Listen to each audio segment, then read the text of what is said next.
Okay, before we try to learn how we would go about getting a right or left ventricular outflow tract view, let's begin instead by asking ourselves, why do I want these views in the first place? Well, if I had them, what observations would I need to make? The following is the important anatomy of the great arteries, at least according to Roy Philly. So, item number 1, the aorta is the stem of the apple of the heart. If the heart were an apple, the aorta would be its stem. I use this more as an identifier of the aorta.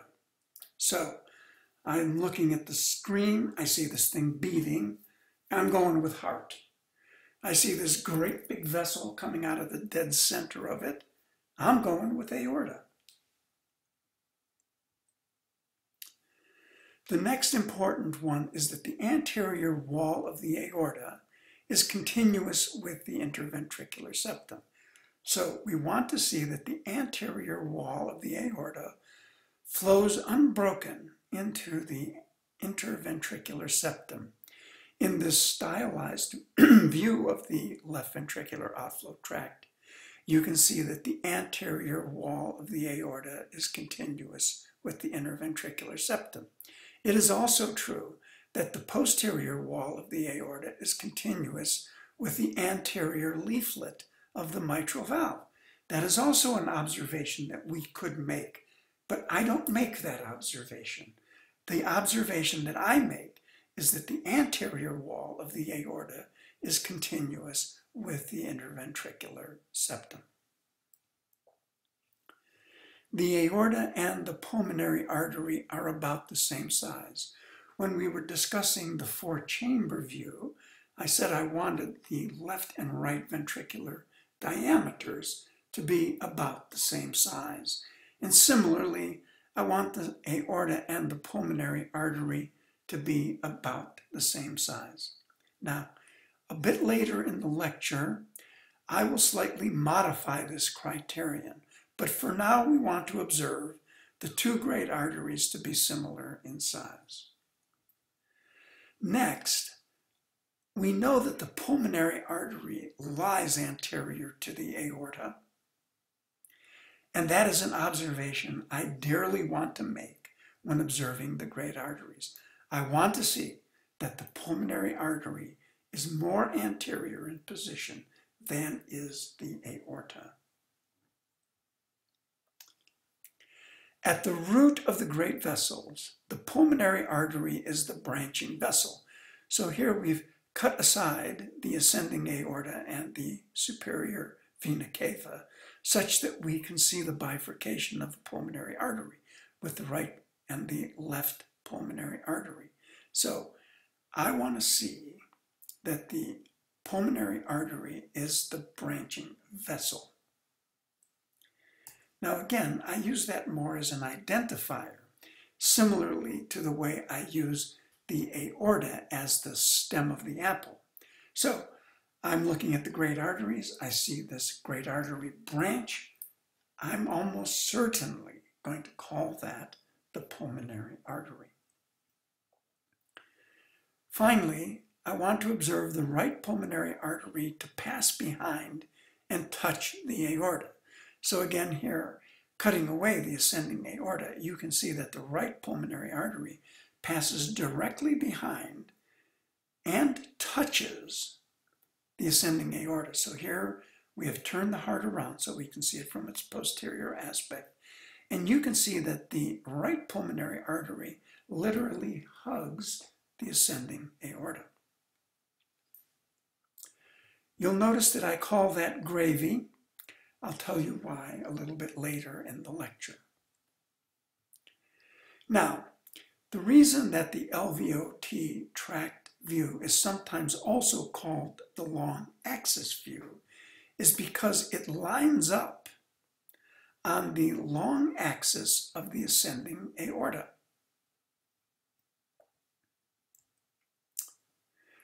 When you do that, you cut a vessel in short axis. That vessel is the right pulmonary artery. So here you can see that the right pulmonary artery is going to travel behind and touch the aorta. So let's back up and just go through our LVOT tract view once more. Here in the cine clip, we see the left atrium, the mitral valve, the ventricular inflow tract, the left ventricular outflow tract. It passes between the anterior wall of the interventricular septum and the anterior leaflet of the mitral valve. You can see that the heart beating and this large vessel coming out of its center, that is my ascending aorta. You can see the pulmonary artery and pulmonary valve here and see that the right pulmonary artery is going to go around and behind the aorta.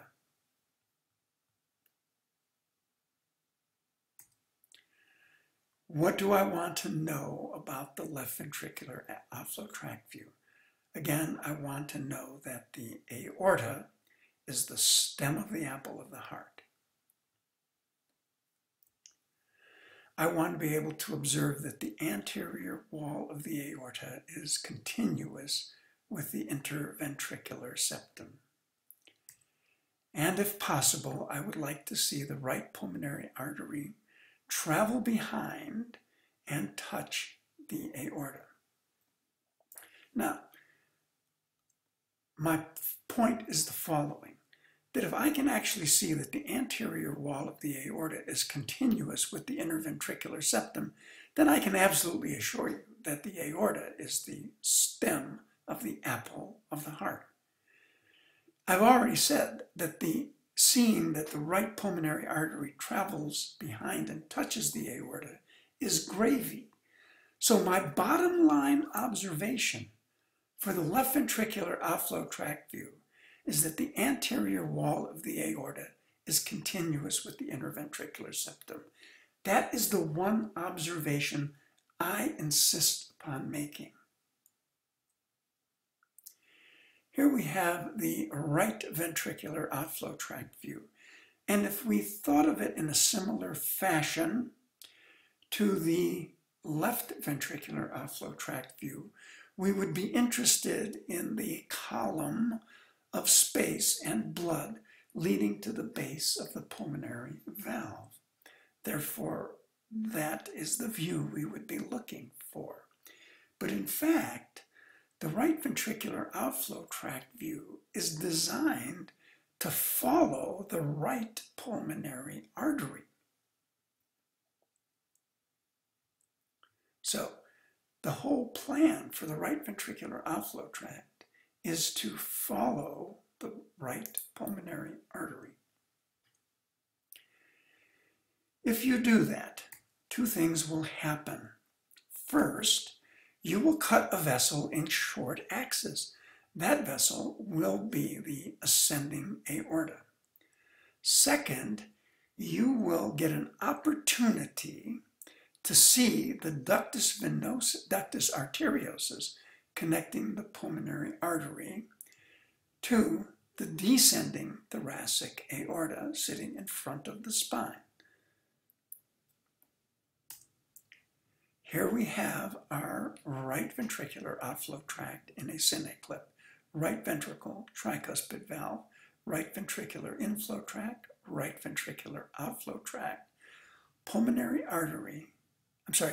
valve, pulmonary artery, with the right pulmonary artery passing behind the aorta, which is cut in short axis.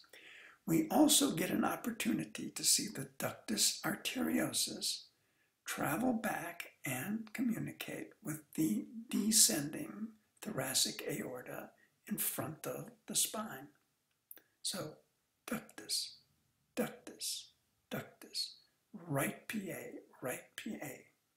all going around the aorta.